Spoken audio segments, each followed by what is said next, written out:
We live in a world where big changes and instant results are praised and promoted and almost glorified. It can make us want to set these big, ambitious goals. When I do this, sometimes I don't achieve my goals. And then I'm disappointed in myself and I start to doubt myself. I start to think that I'm weak or not disciplined enough, or I'll never be able to achieve what I want to, or maybe that I'm not motivated enough, or I don't have enough willpower. Does this ever happen to you? Let me know in the comments below. What if I told you the issue isn't us, but the method? Are we setting ourselves up for failure? I'm going to let you in on a little secret. Small changes can add up and make big differences. The small daily commitments that we make can, over time, accumulate, and we can see a lot of change. People sometimes call these micro habits. They're just small, easy to do things throughout the day. We don't need to run a marathon or climb a mountain.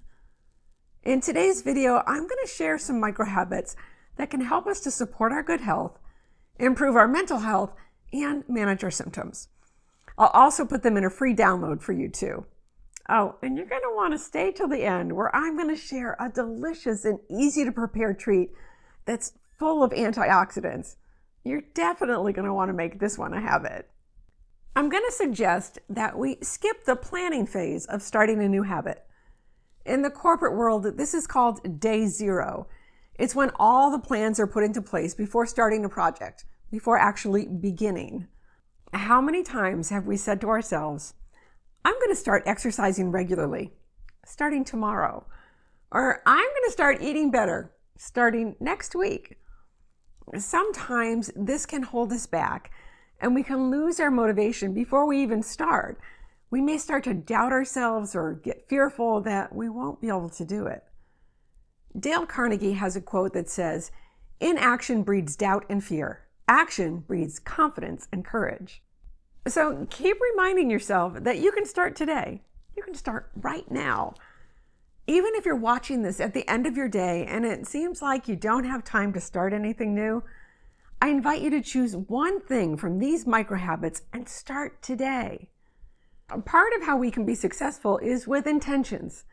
Setting our intention every day to take small steps to improve our health. Instead of having this huge goal of losing 20 pounds or running a marathon or climbing a mountain, we can set our intentions to make small steps each day. Try it. Say to yourself every morning, "Today I will make small steps towards supporting my health." The first habit that I'd like you to consider is drinking a glass of water when you wake up. It's the first thing that I do every day. This simple habit can help with bowel and bladder problems that are caused by MS, and it can also combat fatigue, one of the most troubling symptoms of MS. I feel like it helps me to wake up too. The next habit is to stop doing something. It's to stop saying, "I'm sorry."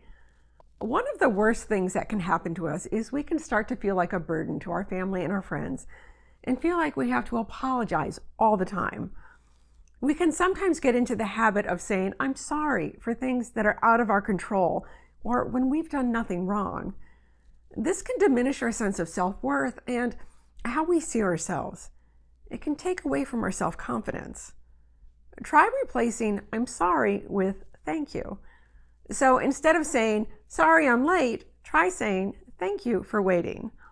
Instead of saying, "Sorry for complaining and whining," say, "Thank you for listening." Or instead of saying, "I'm sorry, I can't make it, I'm not feeling well," say, "Thank you for inviting me, but my symptoms are going to keep me from attending this time. I hope to make it next time." Switching the phrasing also has the added benefit of making the other person feel valued. The next habit is learn to accept compliments. Sometimes we can downplay compliments or dismiss them because we don't see ourselves that way, or we're distracted by the challenges of living with MS. The next time someone says, "You're so strong," say, "Thank you." Or if they say, "You look great," say, "Thanks, that's the look I was going for." Or if they say, it's good to see you, it looks like you're doing well, say, thanks, it's good to see you too. I am doing well today. Next is to sneak in exercise throughout the day. Sometimes we can say, I don't have time to exercise, or I don't have the energy for my workout, which can be true, but we can do a few minutes, and those few minutes add up. We often need to work on functional exercises that are specific to strength or balance or flexibility. Here are some ideas to get you started. Do calf raises while doing the dishes. I have weakness on the left, so I try to focus on my left leg. Or if you're looking to work on balance, try standing on one leg when you're standing still. My dog, Bungie the Blue Heeler, loves to chase his frisbee over and over. While I'm waiting for him to retrieve it, I stand on one leg. I also do squats every time I go to the bathroom. I know, it seems funny to exercise in the bathroom, but I do 5 squats every time. The vanity's right there if I need to hold on to it, and those squats can really add up. Stretching can be done while we're watching TV. My physical therapist recommends that I stretch every day, and I find it's really helpful with my spasticity. I also try to do planks daily. One of the things that I do as part of being a YouTube content creator is to watch other content creators. I watch their videos. While I'm doing that, I can do a couple of planks and build my core strength.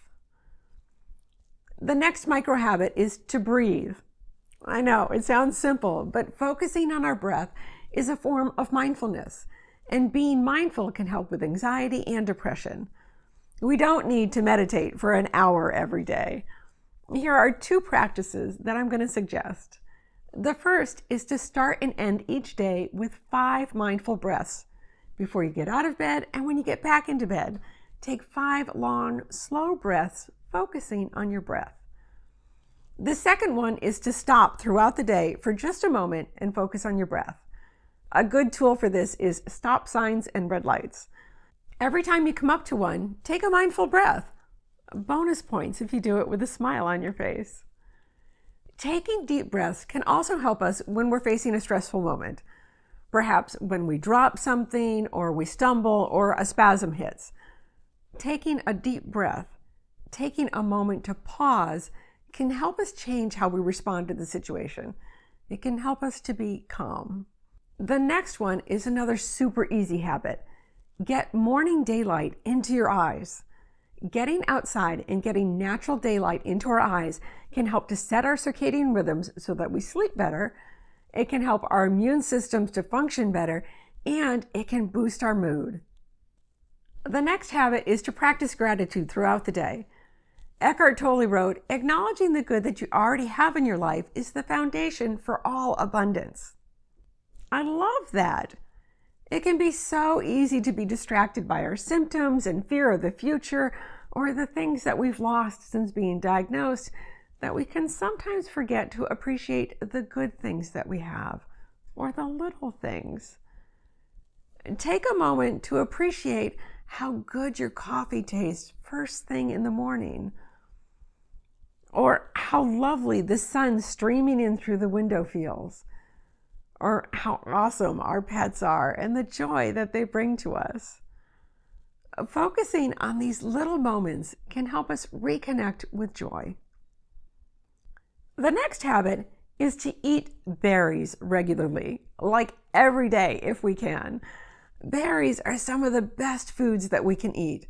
They're full of antioxidants and fiber and vitamins. Keep some in the refrigerator, and every time you go in there, grab a few. Or keep bags of frozen berries in the freezer.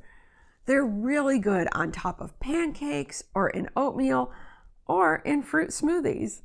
And speaking of fruit smoothies, come on into the kitchen with me. I have this amazingly delicious recipe that you're definitely going to want to make a habit. We're going to make my favorite chocolate blueberry smoothie. Start with 1 1/4 cups of your favorite plant milk. I'm using oat milk today.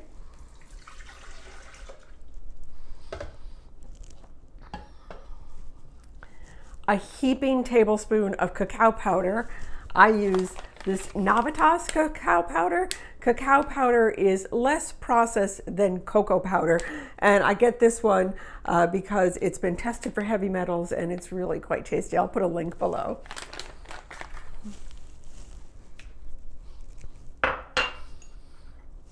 A tablespoon of ground flax seeds for the omega-3s. You can also use hemp hearts or chia seeds.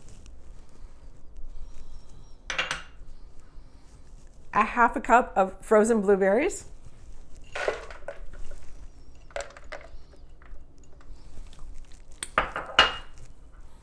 And half of a frozen banana.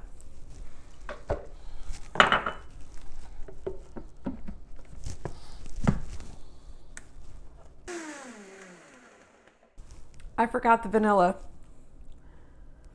A quarter of a teaspoon of vanilla.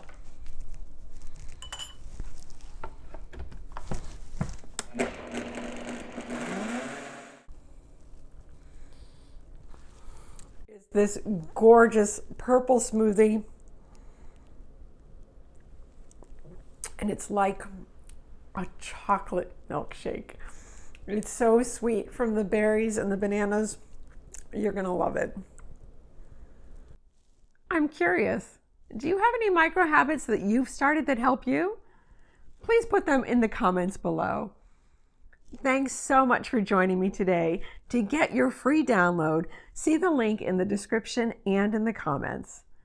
And also, please take a moment to hit the like button. I really appreciate it and it helps the channel. To see more on the benefits of sunlight, watch this video next. And until next time, be well.